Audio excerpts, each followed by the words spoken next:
নেক সন্তান হওয়ার জন্য কি কি আমল করতে হবে? নেক সন্তান হওয়ার জন্য আল্লাহর কাছে দোয়া করবেন, রব্বি হাবলি মিনাস সালিহিন, রব্বি হাবলি মিনাস সালিহিন, রব্বি লা তাদারনি ফারদা ওয়া আনতা খায়রুল ওয়ারিথিন।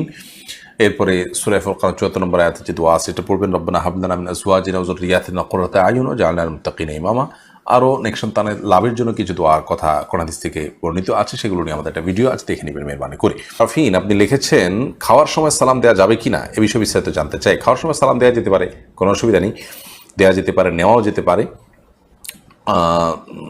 আমাদের সমাজে অনেকে মনে করেন যে খাবার গ্রহণ করা আর সালাত আদায় করা এক, অর্থাৎ এই সময় কথাবার্তা বলা কিংবা সালাম দেওয়া যায় না। হ্যাঁ, অতিরিক্ত কথাবার্তা বলা এটা স্বাস্থ্যের জন্য ভালো নয়, খাবারের প্রতি মনোযোগী থাকা উচিত, সেটা ভিন্ন বিষয়। কিন্তু শুধু সালাম দিলেন বা সালাম জবাব দিলেন, এটার জন্য খাদ্য গ্রহণ করার সময় এটা করলে কোনো গুনাহ হবে না বা কোনো অসুবিধা হবে না।